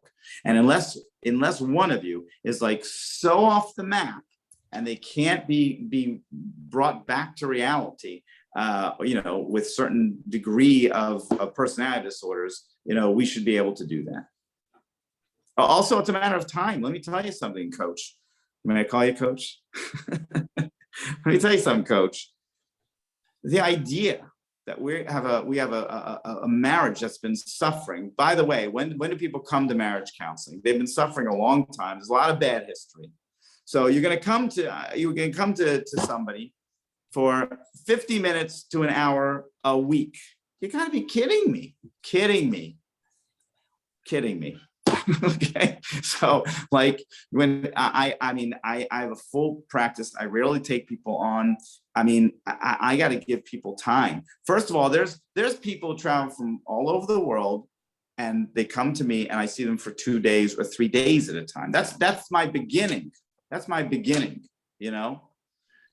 And then we go on from there. But even if I see people, you got to see people more than an hour a week, because you're just not going to get that much going. So I think that's another thing that therapists have to be able to direct people. And I have said to many people, unfortunately, listen, if they can't do it more or I can't do it more, I'm not going to do it. The idea that I'm going to see you a little bit, I'll see an hour here and in 2 weeks and whatever. But listen, a little therapy is better than nothing. When it comes to marital therapy, incorrect. Do it right or don't do it. Because if you don't do it right, then the couple says, we even tried therapy and that didn't work. So now what? Can be the kiss of death. I know some give double sessions, but most don't. So what should people do? They should try to find people who can give them more time. Give them double sessions, give them sessions twice a week, give them sessions, on the Mondays and Thursdays, because a lot happens between Monday and Thursday, and a lot happens between Thursday and Monday. You know what I'm saying? There's you really do try to find people who are more effective. I can't tell you, don't go to therapy unless you don't. I don't have a list of the most effective therapists, but obviously listen. The other problem with getting good therapy is that most people don't want to talk about it. So it's hard to say, well, my friends all talk about this great therapist, who saved their marriage. They don't necessarily want to talk about it. But if you are a friend who has been through good therapy, try to tell a friend who might be of help so that they can be able to get that. And then also listen, try to do lots of things. Go to therapy, but get other things, get books, get programs, whether mine or creating your best marriage. It's a 10-session video program. There's other ones like that. Like just try to put a lot of yourselves into the idea of rebuilding this relationship. But if you really hit a rock bottom space, you need somebody who's going to give you some real time to be able to get through the negative, painful history that's going on. Gary, can we squeeze you in with another few more? Are we good? Yeah, I'm good. I'm not even looking at the time. What do we know? What do I know? It's early. I told you when you get into it, it's an all-nighter. You don't. I know. I just. So many people here want chizuk. Okay, somebody just texted this question, and again, we got this in a lot of different versions. It's always globalizing it. When do you know it's just time to say the couple just is not compatible? In this case, it's a 17-year marriage, on and off therapy, much of it, same therapist for the last 7 years, last 5 of which the husband entered recovery and addiction and is committed to change. But after so many years of individual and couples therapy and real change and growth, the relationship just feels hard and mostly unhappy. What is left to try before divorce? Well, it's look, I mean, let's go through the beginning of that question. You know, when do we call it quits? I mean, first of all, I think marriage changes people. I think we should say that it has to change us either for the same or better. It's not nice to change us for the better. I mean, you know, if my spouse is interested in modern art and I become interested in modern art in order to engage with her or him, I don't know if that makes me a better person. Like, learning more Torah or something, but surely it should not make me a worse person. So I think there are people who are in a relationship where they feel that they have become a worse person. They become a more spiteful, angry, miserly, whatever it is. They become they don't like themselves, and they don't like themselves in this relationship. I think that is something that either has to be fixed or we have to end it. Because one thing we don't have to give in our lives to our marriage is, to make ourselves into people that we don't ultimately like. That the way we behave or we're being asked to behave is something that we don't like. And of course, we have to check that out with somebody. We have to check that out with a therapist, a Rav, a friend. Is that I don't like it just because I am particularly sensitive to that, or the Olam really understands that that's not something anybody wants to engage in. So I think that's something that doesn't mean you have to leave. That means you must get help. You must critique this. Remember, I'm not big into criticism. I'm really believing that we get married. We're not looking to get married so that people criticize us. We're looking to be accepted. So I think we should be very careful to consider what we're criticizing people over and make sure it's things that we really, really cannot manage. It's an interesting question because this person's been with a therapist for all these years. The person beat his or her addiction. I don't remember who it was in this example. It's unfortunate that this couple would not be able to find a sense of pleasantness, because it sounds like they work so hard to become, better people. So the thing I would try at that point is to see if they have actually focused on pleasantness. You would be surprised, Usher and Coach Menachem, you'd be surprised how many people they think working on a marriage means just gritting it out and just gritting their teeth and getting through the tough times. And okay, we got through the struggle, we got through the kids, we got through this, we got through that, what I'm saying? And they forget that to have pleasantness in a relationship, it requires time and a skill itself. It does. It requires going out and having fun, staying in and having pleasant times, meaningful times. So, I don't know about this couple, if date night is enough, but for all I know, they should be, starting a program or joining a program where they feed the homeless. They should be doing something meaningful together. They should do something that they really find meaning in. And I think that is a very important thing for all couples, but surely as a frum couple, I think that's something that we should be looking at and be creative in that area. Let's go to the live question. You smiled. I hope that meant you like. I'm sorry for not complimenting you, Gary. Your answers are sharp. No. It's okay. It's okay. You're excellent. I'm telling you, it's unbelievable. You're very sweet. Hi, how are you? Hi, I have a question. What do you do if one spouse is in therapy and the other spouse is in denial that anything is going on? How do you get that person to come to the table? We tried, giving her incentives. We tried giving her monetary incentives. We tried rabbis getting involved. We tried other therapists. We tried different therapists. How do you get somebody to actually acknowledge that there is a problem? So you have stepped into probably one of the most complicated situations, which is if somebody refuses help. Again, therapy, Rav, wherever the case might be.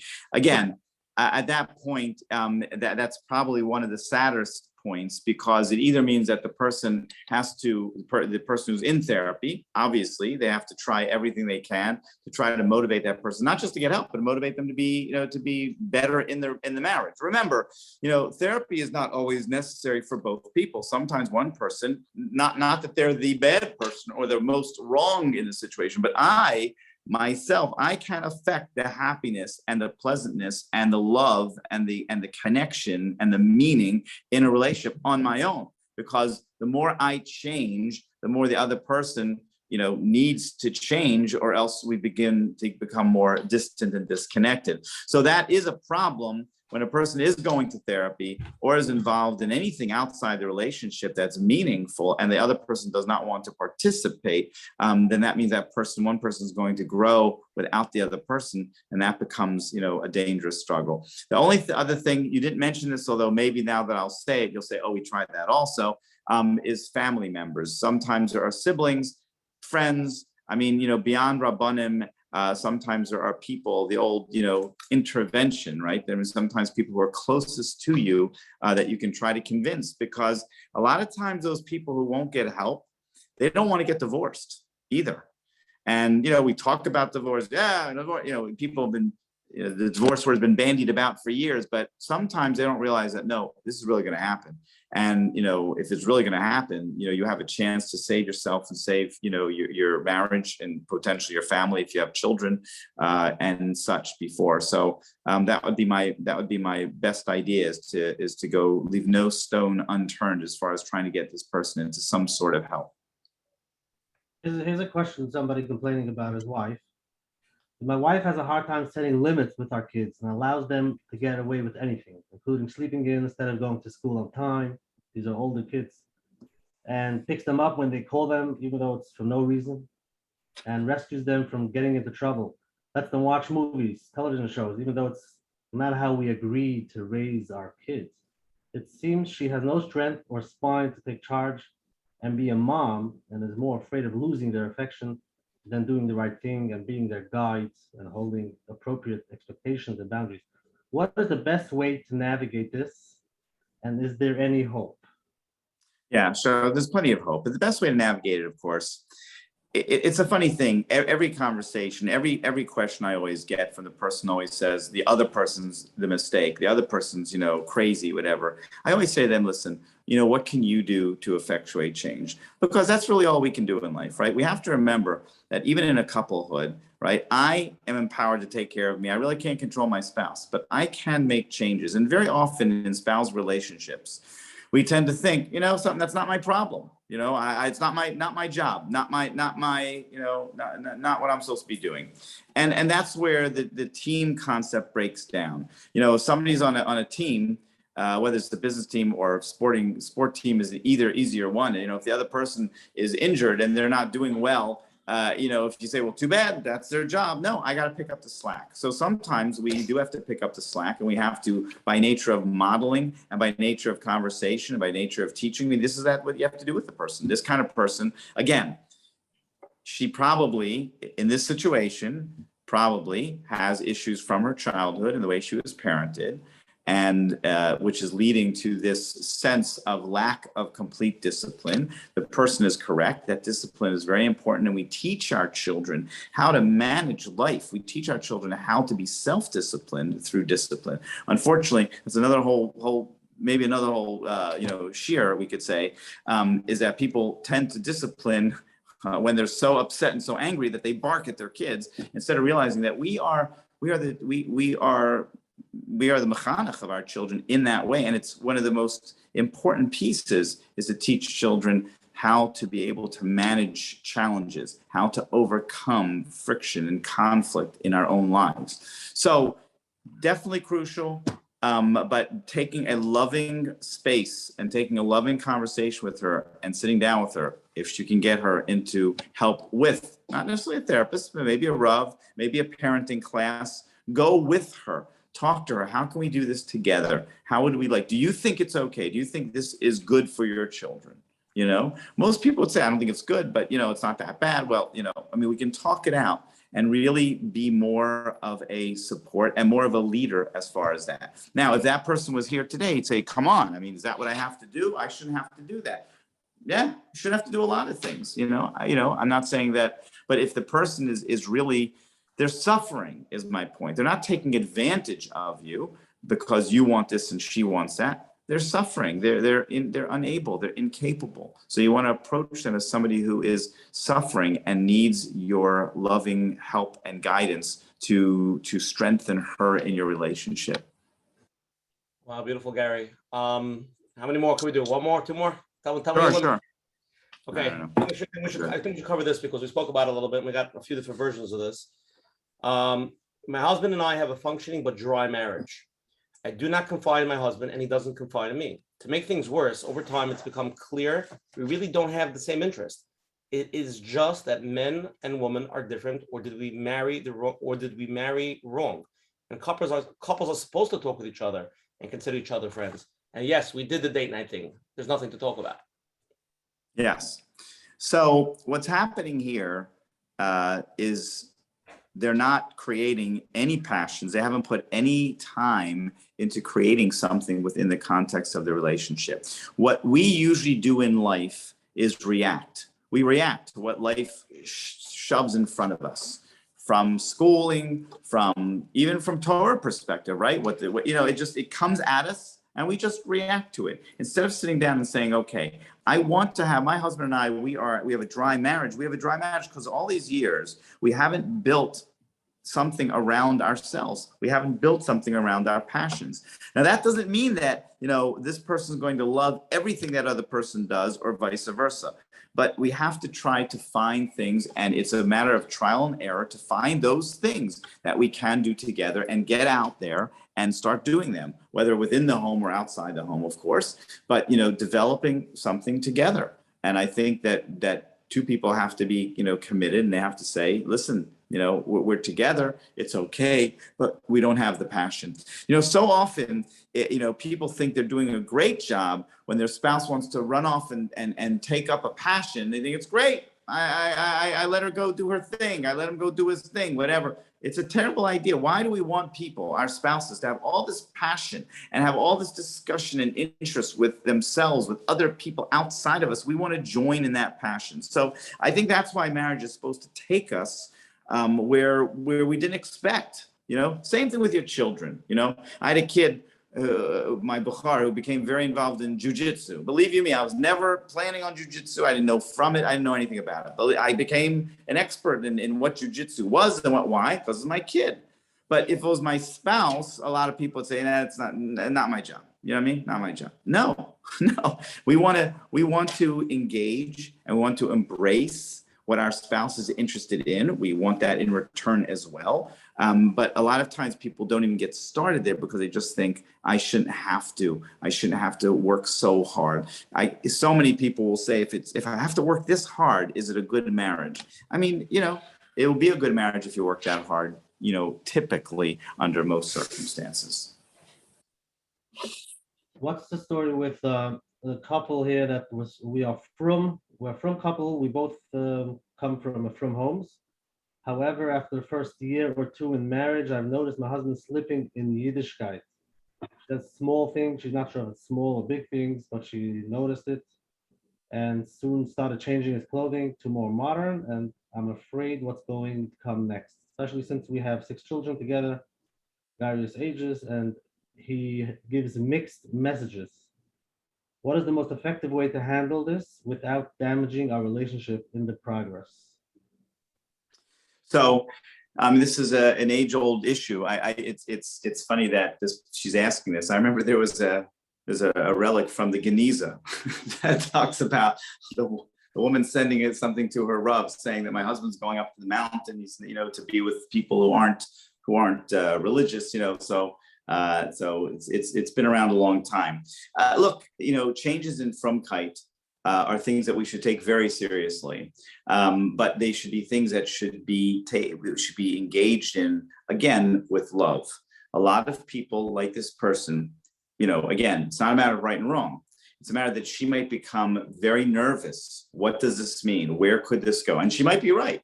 but by ignoring it and not talking about it with her spouse, without talking about it with a Rav. And in talking about it with a Rav, by the way, I think too many of us think of Rabbanim as a postsake, as opposed to just trying to help us think this through, trying to help us understand, trying to help this husband understand what his actions are, maybe help her understand where it's going, where it's not going.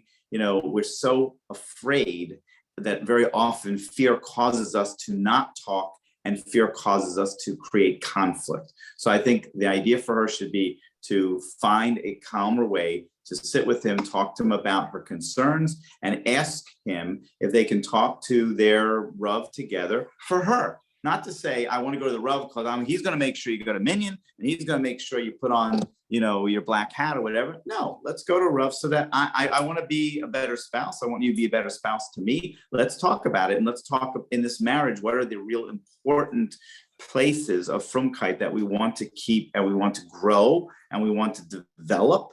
And what are the ones that we are less concerned about in this particular marriage? We can't control our spouse, but of course there comes a time in frumkeit where they can start living a lifestyle that becomes non-halachic or against halacha, whatever the case might be, which is, there's a red line, as they say, right? That we not necessarily expected to step over for the sake of our spouse.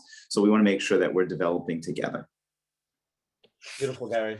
Okay, let's go to the last live question, then we'll go to closing, Gary. Okay. Okay, last live sure, question. you got it. We're trying to get everything out of you. Go, you're on. Okay, can you hear me? Yeah, we hear you. Yes. Okay. Yes. With the S's.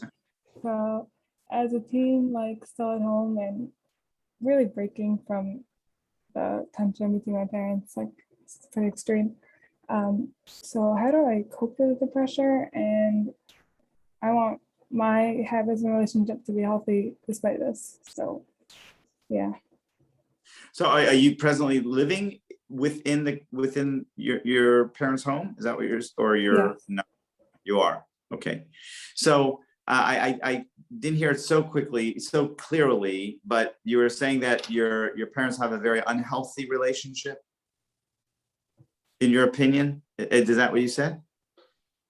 Yeah. Usher, Yeah, she basically, we got this question a few different versions, but what she's saying, and let's globalize it. People, she's living in a home where the parents obviously don't have a very good relationship, and that's affecting her now. But also, as people that come from such situations, a lot of people can resonate with that. They're even scared to get into marriage because the divorce rate is so scary and marriage is so hard. And the bottom line is, children from divorce have a much higher rate of getting divorced, whether true or not. But that's the way it seems. I got many questions like that. Sure. Again, I think one of the harder things, but one of the most fulfilling things is trying to understand how we were raised and how it is affecting us. You're living with your parents, and if they're in the midst of a bad marriage, you can feel now, even as a young adult or as adult as you sound, that it's affecting you even now. And imagine how it affected you when you're 2, 5, and 10, and you don't even realize. Of course, you know how it affected you, but you don't even realize how that can create in you, certain standards of living that you don't even realize that you're going to bring to your relationship. So, I think, you deserve for yourself to talk to somebody about it. Again, whether it's a therapist, whether it's a Rebbitzin, whether it's a friend, somebody that you just need to talk about the fact, what's going on inside your house. You can ask, halacha as far as it being lashon hara. It's, usually in the context of telling a therapist or telling somebody therapeutically, even if it's a friend, if it's somebody who's trying to help you, it's not an issue for you. And I think you really do need to talk about it, and you need to vent about it, and you need to learn, what I do and what I don't want to do about it. You might want to move out of that situation, right? It is very hard to hear parents in conflict. We love both our parents on some level. Some people love both their parents dearly. Some people, have different conflict with them. But to hear them engage in conflict is it's an overwhelming space. And I think whatever you can do to try to release yourself from that and leave a space like that is something that I think you should, talk to whoever your advisors or mentors are to really take a practical step to try to find a space that is away from that, whatever that means. Okay? Thank you. Okay. Gary, let's go to closing now. Amazing share tonight. It was really powerful. Thank you. Again, I want to first thank Rabbi Mordechai, Gary Newman for coming on tonight, giving so much chizuk. I mean, obviously this topic is, powerful, and the Baruch Hashem, it was tremendous. The amount of people came here tonight, and we really appreciate it, Gary. Again, anybody who's watching for the first time, every Sunday night, 10 p.m. we have, the Zoom share on this Zoom ID. And next Sunday, Hashem is going to be Dr. Lou Abrams talking about the world of addiction, which, like I said at the beginning, we all have some type of form of addiction, and he's the king of the kings. So Baruch Hashem agreed to come on. Please come, be part of it. Everything tonight's recorded. It'll be Menachem on menachembernfeld.com, his website. If anybody, Gary, a few people are texting me and call me, so let me just put you on the spot. People want to know how to get in contact with you. People want to know about your programs. Please give us 2 minutes before we go to closing about you and how to be in touch with you. So the easiest way to get in touch with me is to go to newmanmethod.com, like you mentioned. It's N-E-U, think Neuman, N-E-U-M-A-N method.com. And there's a way to get in touch with me, find out about our programs. One of them that would work here would be Creating Your Best Marriage. It's a video program. It's my best shot at really helping people. Comes with a workbook of a couple hundred pages. So it's really for people who really want to sit down and work with their spouse or on their own to really understand themselves and really make things better. It's my best shot without seeing a therapist or seeing me in person. Even if you're seeing a therapist or if you're seeing me under those, I still often it's a really good help. And the other thing I think you can also email me and get in touch with me there as well. Also, I have a podcast that you did mention with my daughter, Esther Newman Halpern. She's my daughter. She has she houses my grandkids, thank God. So I'm very fond of her. and she's a therapist and a wonderful marital therapist in her own right. And we have a show called Shrinks on the Street, SOS, and it deals with all things family, marital, and psychological. So tune into that. You can go to the normal places where you would hear podcasts. Gary, Menachem, one day we'll have you and your daughter back on together. How does that sound? Yeah, that would be a lot of fun. That'd be awesome. Yeah. Okay, let me just finish and then we'll give it to you closing. Again, everything tonight's recorded. It'll be on menachembernfeld.com. If anybody has any questions or anything, please email coachmenachem@gmail.com. Obviously, Gary told you how to get in touch with him. Tonight's share is number 75. It's going to be on our phone lines tomorrow. We'll upload it. The number is 848-777-GROW, G-R-O-W. And again, I want to thank all our advertising sponsors always promoting us every week. The Liquid Scoop, Rabbi and Andy from Chazak, Michaela Kaufman, and Shmuel Son from JCN. Thank you for always promoting us. Let's go to Coach Menachem for a few closing words, followed by Rabbi Gary. Thank you very much, Gary. I really appreciate you bringing up these topics, which many people will benefit. I'm getting in the chat, many people, I'm sure there are many out there who are thinking, yes, very, very nice, question and answer, but they're in marriage 30, 35 years, and they don't know where to go. And I guess, sometimes they feel there's nowhere to go. And all I can do is give them a bracha. Hashem should guide them, know what should be the next step. But like you started in the beginning, those important pieces for everybody and anybody, if you can start with the positivity and the listening skills, which listening skills itself can be a whole course, and it takes time just to be able to listen to somebody else while inside of you is screaming that you don't like what you're hearing is not so easy. And then the most important thing is time, which I think today is very expensive. Most people don't have the time, and then they're busy with everything, all the triggers in life, reacting. But the most important things is there's no time for it. So yes, there is what to do, and it's not easy. But with some shtadlus, a lot of siyata d'shmaya, Hashem should help all of us, wherever we are, to be able to grow in whatever situation we're in. And thank you again for coming on. Shkoyach, Coach Menachem. Gary, one thing before you go. Again, anybody who wasn't in the beginning of this year, this is a book that just came out written by Zalman Goldstein, who was on the beginning. When you watch the replay, you can watch it again. It's an amazing book. It's talking about people that go through very hard times in marriage and through the divorce process. And there's a lot of knowledge in there. Gary read it, gave his askama a little bit on the book. And we're going to email the information where to buy. You can obviously buy it on Amazon, all those platforms. Menachem will send it out, and also some free Audible coupons. You could get it download on Kindle for free. Gary, I have one question, then you're closing. You ready? Yes. Question is as follows. What do you think of a shiur on Sunday night where people could be sleeping or watching Netflix and come in the thousands to listen for 2 hours to be mechazik themselves? I think it's the best of who we are. The best of who we are is from Yin, is that we really believe in growth. And we're only here whatever time in this particular functionality that we are before we go, to the next world, and then whatever the future that happens there, here's our chance. And I think it's beautiful. And I think I think we should pat ourselves on the back, because the world focuses on too much on the end result. And as we know is from Yin, our intention, our kavanah to be better people, to grow, it's the best thing. What is the difference, Usher, between us and the animal world is that we can change. Animals are instinctual. They can't change. That's it. The whole difference, the whole neshama, the whole difference in our neshama is that we can actually change. And change, Rabbi Salanter, as many others, the idea of changing one mida, it's takes so much effort.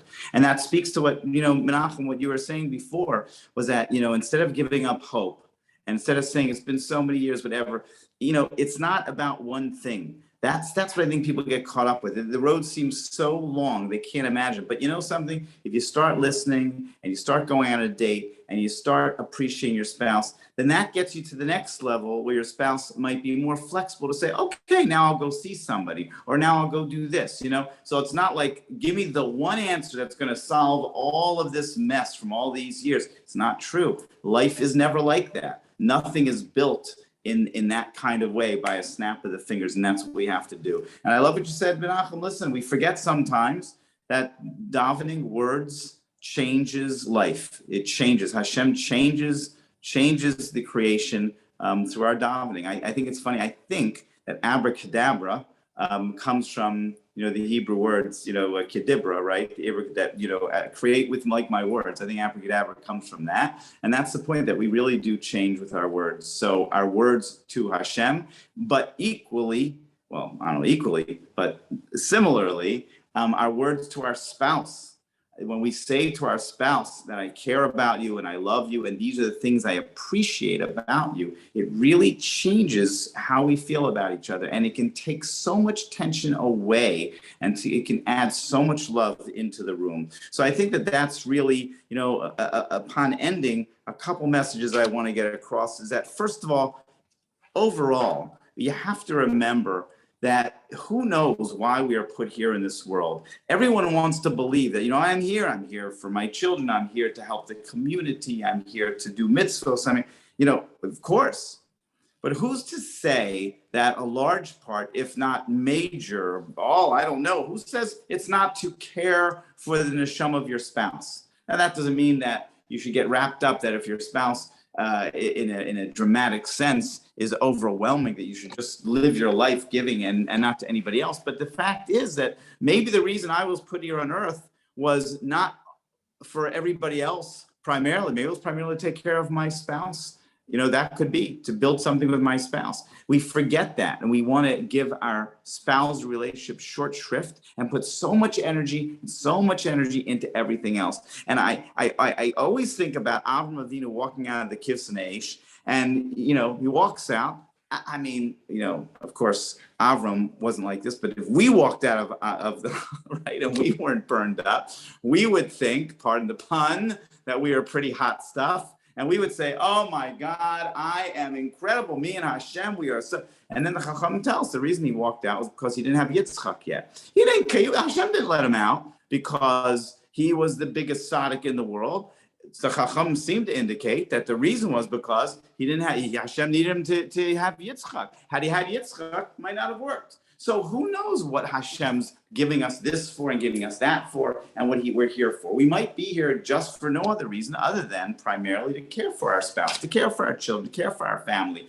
Clearly, Listen, Warren Goldstein, the chief rabbi of South Africa, is a dear friend of mine, and I think he's a wonderful man. Have you had him on your show?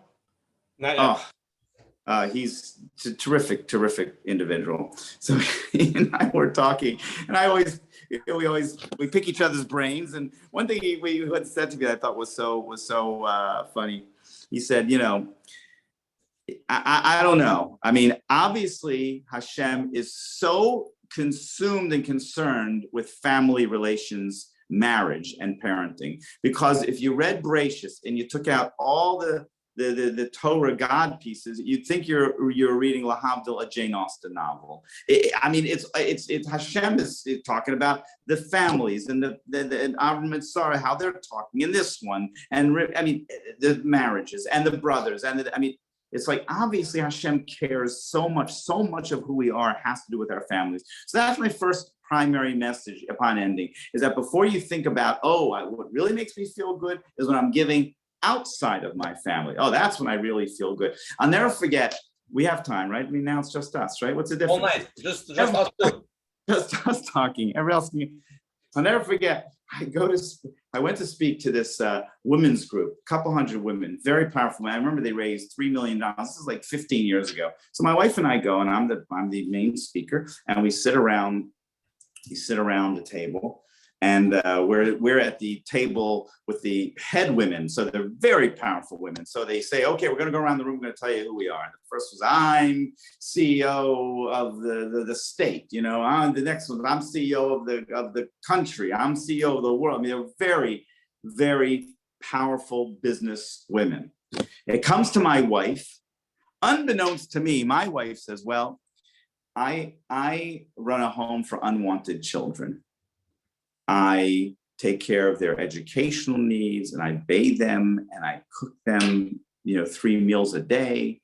And they were all looking at it and saying, oh my God, that's amazing. And she said, yeah, they're my kids. Nobody else wanted them, So like, I couldn't believe it, but she made such a brilliant point.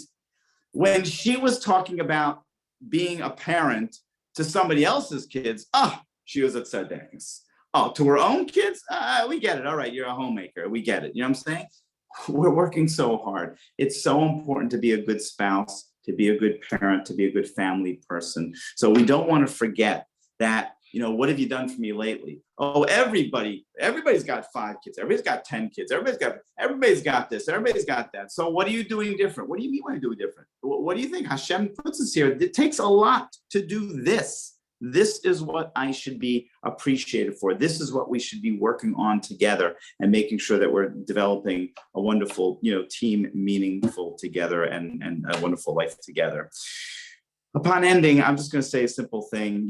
We know each other very well as spouses, and very often spouses know what will put a smile on their spouse's face. Get up every morning and think to yourself, we'll put a smile on my spouse's face this morning, and just do it. Do it. Don't ask for anything. Just do it. And you do it every day, and you do it a couple times a day, and you do it more, and you start thinking about each other, and you start coming to each other more. You'd be surprised with all your differences, how it can really change circumstances. And even, again, you don't have to have a horrible marriage. If you have an average, a good marriage, it's always going to get better by making sure that you spend the focus. A marriage-centered lifestyle doesn't mean that I care more about my spouse, the marriage, and my children, or my bit. Doesn't mean I care more about it. It means that there's a sense that we always are working on it together, and we're coming together. That can be minutes a day, like 30 minutes a day. It doesn't have to be hours a day, like you spend on your business or you might spend on your kids. But it's definitely a sense that there's got to be consistency on a regular basis, that we're coming to each other and we're showing each other how much we want to love, and we want to give, and we want to make each other smile. All right, Usher. Gary. Let's do it. Let's get out there and do it, and get everybody else to do it. I'm in. I'm all in. All in.